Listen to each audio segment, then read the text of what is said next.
Hi, I'm Laura. Hey, I'm Stefan, and you're listening to Attributed, a podcast library by Dreamdata. The purpose of it is to store and share all the knowledge that we have gathered across Dreamdata employees through our LinkedIn Lives, podcasts, and webinars. The typical topics you'll find here can be stuff like marketing, Sales, B2B ads, operations, social selling maybe. Today, we're going to talk about content analytics. Not analytics, a little bit about content analytics to start with, but we're going to talk about gating or ungating the content. That's what we're going to talk about. Content analytics will on the whole day. I've got our CEO, Lars, together with us on the call, and he will be the main person who will be talking to you, with you today. Cool. Thanks, Laura. Good to be here. Yeah. All right. So let's get going. The first thing about content, the thing that is on our heads today. We have kicked off content analytics at Dreamdata, content analytics product. It's a huge piece of Dreamdata that has been kicked off live for all of our clients today. And we are featuring it on Product Hunt today. So if you're able to help us out on upvoting us on the Product Hunt, that will be very big help to reach as many people as possible that might be interested in this specific product. I'll put it in the chat so you can have a link and go upvote whenever you like. Enough of the ads. Now we're going to talk about gating or ungating the content. So as mentioned on LinkedIn chats and comments, Lars has a lot of opinions about gating or ungating the content, both from the personal side and also from the technical side. Why should you or you should not be doing it? So we can kick it off very slowly. If you have any questions, post them in the chat. We will be picking them up. I will be picking them up and helping Lars with the questions. And let's start. So Lars, which content do you think people should gate or not gate? Yeah, I think maybe one way of thinking is also maybe why are people gating content at all? Because maybe we should cover that first, because I think it's so fundamental. So now I'm going to say a few reasons I think you should, like, why are people gating content?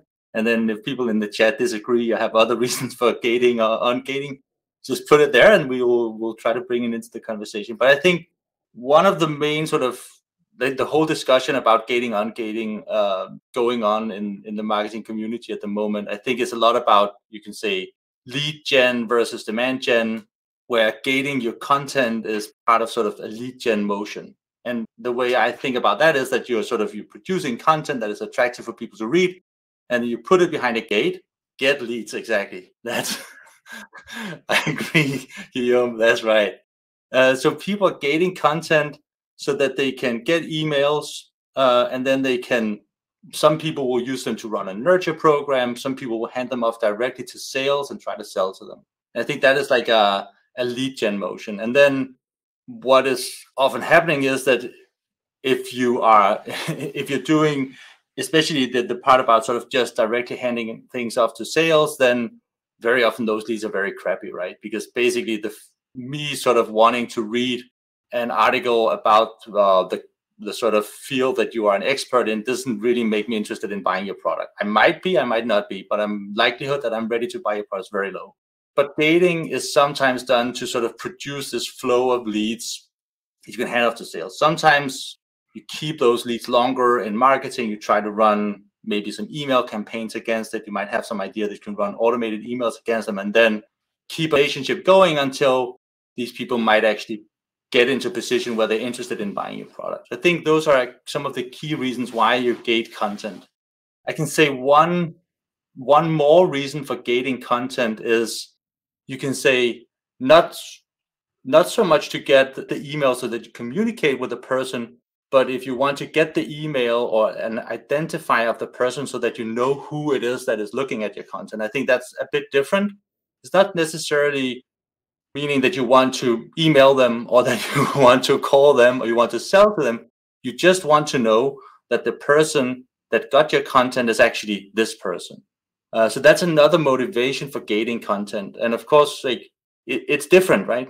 So we at Dreamdata, and I think most of the people here, if not all of us, we fundamentally think that it's great to give content away for free, the more people that use our content, the better off we are. And our impression is like a bit like what I described. If you try to cold call people that have asked for content, it's rarely successful, right? Because likelihood that they're ready to buy is very low. So we fundamentally believe in like giving the content away. But on the other hand, yeah, go ahead. I was just about to ask. If you but were on the to other hand, sometimes it is important to know who people are so that you later on can stitch together customer journeys and know who did what. When you're selling to a group of people, you want to have deep visibility into what actually went on in the sort of whole buying journey. And if you never ask people who they are, you will lose a lot of like the potential data that you could collect early on in the journey. So Nick is asking, would you class gated as starting the nurture track? It could be. Some people do that. We don't do that. So if I go back to like, what do we gate and don't gate? So we have the majority of our content is ungated. So we produce a lot of content on LinkedIn. That's free for everybody to consume. I think that's where our biggest investment in content really is. And then we produce a huge amount of quality content that's released on our website. That's also free for everybody to consume. But then sometimes we take all of that content, we wrap it up, and we do like a huge effort to create like a holistic view of a subject matter. And then we call it an ebook. People can call it different things. And like that piece we gate. So sometimes we will have this like larger piece of content that has like sort of represents huge amount of work, and that will gate.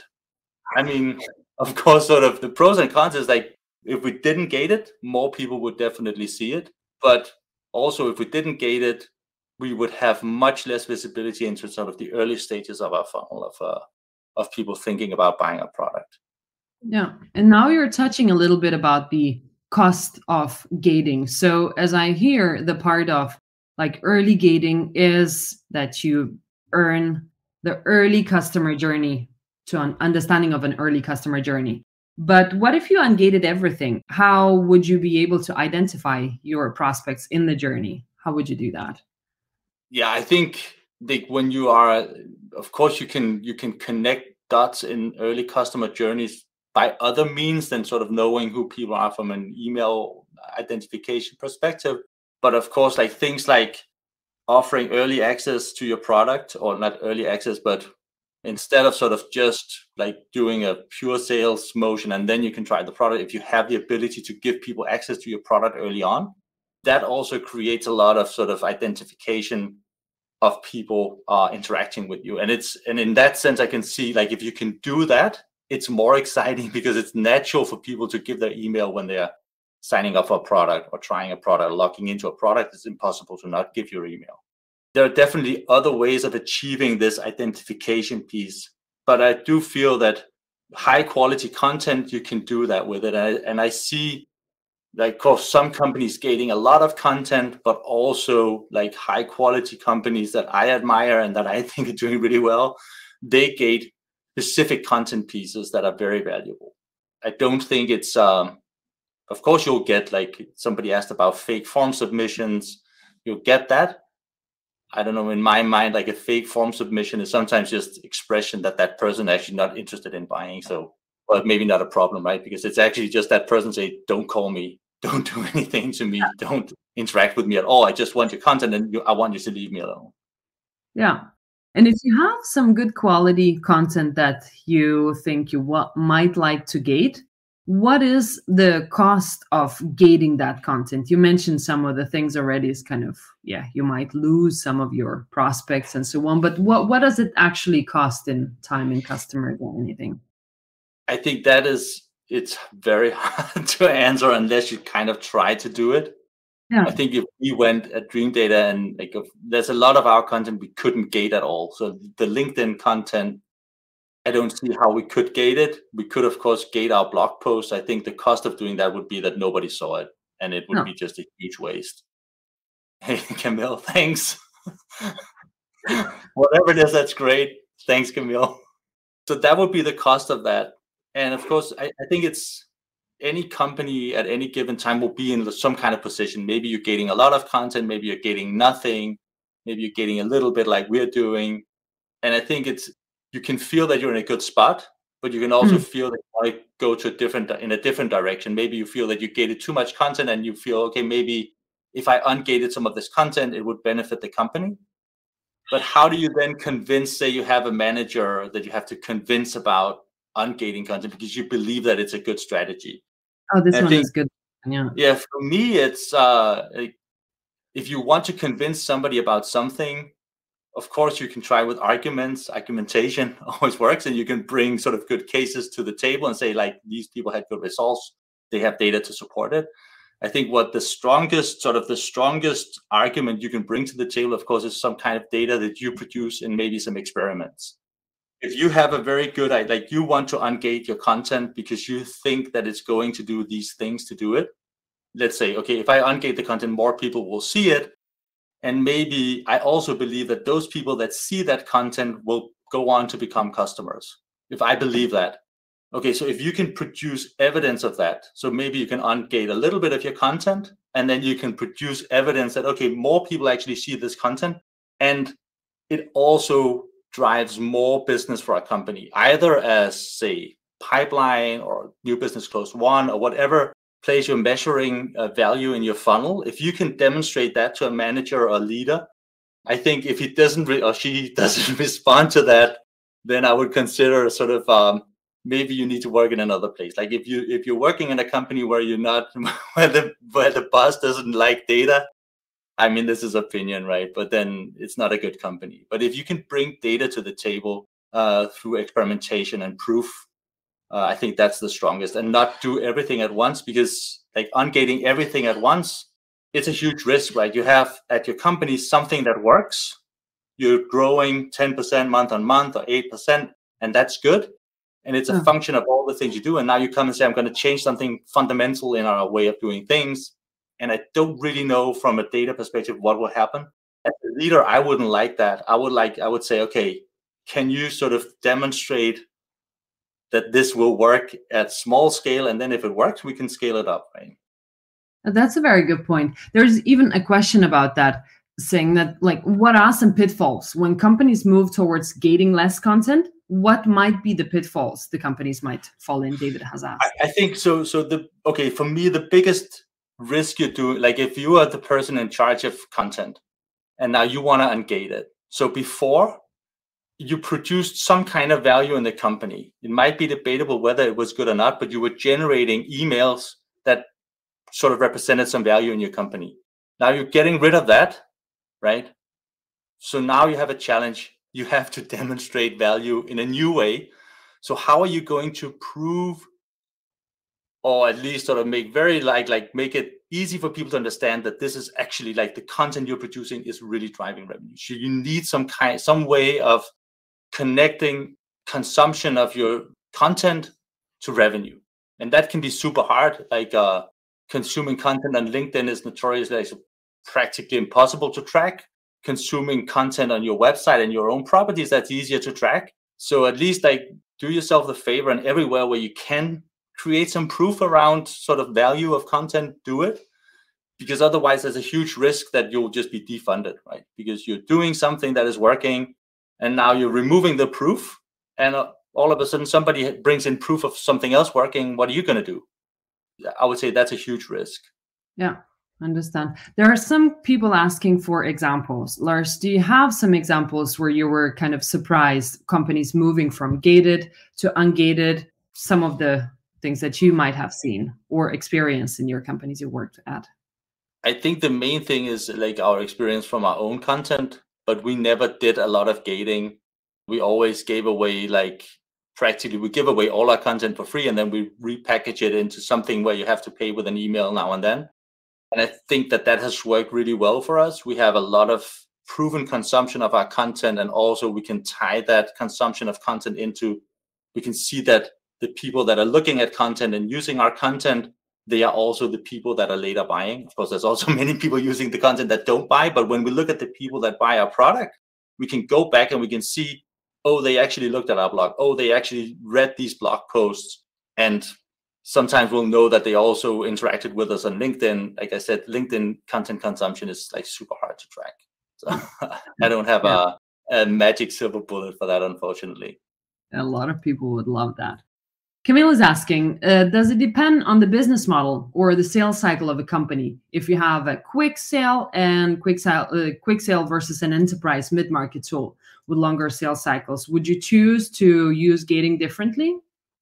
I'm not sure about that. I think there can be cases where you'll see that the people that you're targeting with your content might be like more, like if you have, let's say, a situation where you have a well-defined market and you have a lot of people in that market want to buy your product, then maybe gating can be a good idea, because now you get to speak to a lot of people and the likelihood that they want to buy is quite high. So I can say, like, maybe if it is transactional and you somehow can manage to target a group of people that are very likely to want your product, then I think gating could, and maybe sort of evil tactics like actually cold calling people once they gave their details could work. But I also say, like, if it's a very long buying cycle and it's maybe hard to sort of pinpoint those people in the market that are looking for your product, and you're trying to sort of do some more like demand gen motion, influence people that might not even know that they have a problem, then probably it's less valuable to gate the content.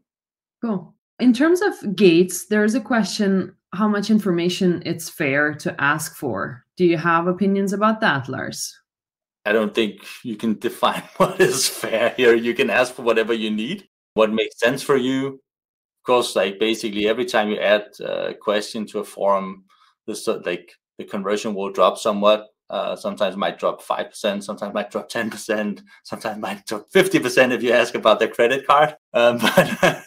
But yeah, so I would just limit it to information that is really useful. I would say for us, the content that we gate, we basically just want the email. That's what we want, because that is what enables us to later on connect the dots of like, okay, we actually interacted with this person like 6 months before that company bought, right? We like to see that. For us, that is proof that the content is working, right? How do you stitch that customer journey? If you only ask for an email, okay, then how would you put that full customer journey together? It might need a bit of a deeper explanation. It's basically about recording that touch where that happened, and then keeping that information for later use, and then stitching it into a customer journey. Like we're doing, like I'm strictly talking about selling B2B, right? So you're stitching that data of that person consuming your content. You want to stitch that into the entire journey of that company that is interacting with you, right? So you want to see, okay, that email, maybe later on it appears in your CRM system, or maybe the main part of the email will match a company in your CRM system. So it's those things that enable you to stitch together the journey, right? So you're able to build sort of a full picture. Like there's of course a lot of things you cannot see in digital reflections, like people meeting at a convention and talking to each other. That's not recorded digitally anywhere. Luckily, we're happy about that. But there's also a lot of digital reflections of all the things that we do. And it's like all those digital reflections, you want to be as good as possible at sort of capturing that, building it into a model of the customer journey. And whenever somebody is interacting with you, you really want to try to know who is that, like who is it? So that you can remember it and later on say, oh, okay, that person that was in my shop 6 months ago now actually came back and bought something, right? And then you can think about whether those things that you did 6 months ago, were they the things that led to that business that you generated 6 months later? Maybe it was, maybe it wasn't. But if it was, then you might want to do more of it. Yeah. And I guess that's the part that ties back down to how you can help your management understand the data a little bit better. If you're good at capturing those pieces together, then it's easier to show your management if your initiatives are working, if the prospects that are coming in are actually consuming it. And I think that was a very much of a fun of a talk as well. Kind of the patience from the management that you have to wait and to show the data versus to gate everything and just push everything to sales, whatever leads those are. But from your experience, Lars, now you have been working with a lot of clients who both prefer to gate a lot of stuff, ungate a lot of stuff. How is the general tendencies going? Because sometimes it feels like LinkedIn is in the bubble of ungating everything, but How are your clients working with gates and ungates? What kind of considerations do they have? I think like pretty much what we're seeing, but I do agree that there's in general a push towards ungating more content. And like I said, I think that that's good. I think fundamentally a lot of the sort of go-to-market tactics that are employed around gating content are not very productive, and they're super annoying to be a part of, right? It's annoying to be cold called after you downloaded a piece of content. So I think in general, sort of like there's a push towards ungating, and I think most people are just seeing that some of those sort of tactics that came with gating content are not very productive. Then they're looking for other ways of other tactics, right? Yeah, understand. Very interesting. So we have spoken about the cost of gating, a little bit about the user experience from your side, Lars. When you are on the page, you mentioned you have some companies that you look up after and you think that they're cool. How do you feel about gated content? And like, does it affect the experience of the brand itself? Yeah, I think it's always super super risky to sort of assume that other people are like yourself. But so if I'm to talk about sort of my own consumption of content, I would say I often give fake emails like when content is gated. If let's say, because a company might have content that I'm interested in, but I'm not interested in that product and I'm not interested in engaging with the company as such. But I also sometimes provide an email address if it is a company that I care about and where I think, okay, I might actually, maybe not today, because if I wanted the product today, I'd sign up for a demo or ask to talk to someone, or I would, try the free product, whatever options they have. But if it's, say, a company that is building a product that I know maybe later in my journey, like in our journey as a company, we will need that type of product, then I might provide my real details, and I would sort of also not be annoyed if I'm cold called, because I actually want to learn about that product. I just don't want to buy it right now. Yeah. But I do think that in general, like that case, like if you want to buy, you will be in another form, right? Yeah. I think it's the tactics around sort of aggressively pursuing sort of like handing off form fills from gated content to sales directly. It doesn't work for us. No. There's a question from Schmidt. If you don't have gates, how do you stitch together the customer journey when all the content is gated? Yeah, I mean, so that's a bit sort of tech like, but basically, even if you're not gating the content, there are many cases where your identifiers will still sort of remain in the browser of the user, even like 3, 4, 6 months later. And then if at that point, then that person requests a demo or signs up for a free product or asks for sales call, then you have the same effect as what you had with the gated content. You have sort of an identification event on your website, and it's easy to stitch together then. Of course, like cookies or identifiers might have been deleted, and then you can't do it. I think the other option you have is like you look at IP addresses, and I think this depends a lot on where you're selling and who you're selling to. But if you're selling US market, medium to large size businesses, then IP detection is super good, and you can stitch a lot of data together using IP addresses. The more you sort of move towards smaller companies and sort of the fringes of the market, the less good it will be, but you will have some data being stitched together based on IP addresses as well. Those would be the main two things you can do. So it's either like you have sort of a surviving identifier that you can stitch together when you have a form fill later on, or you have an IP address. And in the case of the IP address, of course, you don't know who the person is, but you know who the company is. So you won't be able to see it was this person who looked at the content, but you'll be able to say somebody from this company looked at the content. All right. Half an hour is almost gone, but if there are any last minute questions, we're very happy to answer them as well. And while we're waiting for the answers, I promised to mention it a third time. We are on Product Hunt today, and our content analytics product is out in Product Hunt. Go over and upvote us. It's very important for us. And then maybe like one thing is like, for us, this like the content analytics product we put out, that is also some of the answer to how you can sort of continue to see and demonstrate value of content without gating it, right? Because now you're capturing you have a product that helps you understand like this person looking at the content actually later on bought from you or was part of a buying journey, right? I think it's a very beautiful wrap up because, even if you don't get it, then you would know which of the content is performing and where your prospects are coming from when consuming these pieces of the content. So it is one of a kind analytics, like one more ad. I promised to say that 3 times. I'm saying it the 4th time. It's like product hunt. Yeah, exactly. Product hunt, go hunt, guys. All right. It doesn't seem like we have any more questions, and we are on the top of the hour. It was a pleasure. It was fun. We're going to do it again. If you have any ideas of the topics, then we would love to pick them up again the next time. So thank you, Lars. We hope you like listening to us. Subscribe to our podcast and the ones that we have been guests on. And if you have any feedback for us, just do let us know. And should there be a guest that you think we should be talking to, then pitch us. We're looking forward to seeing you.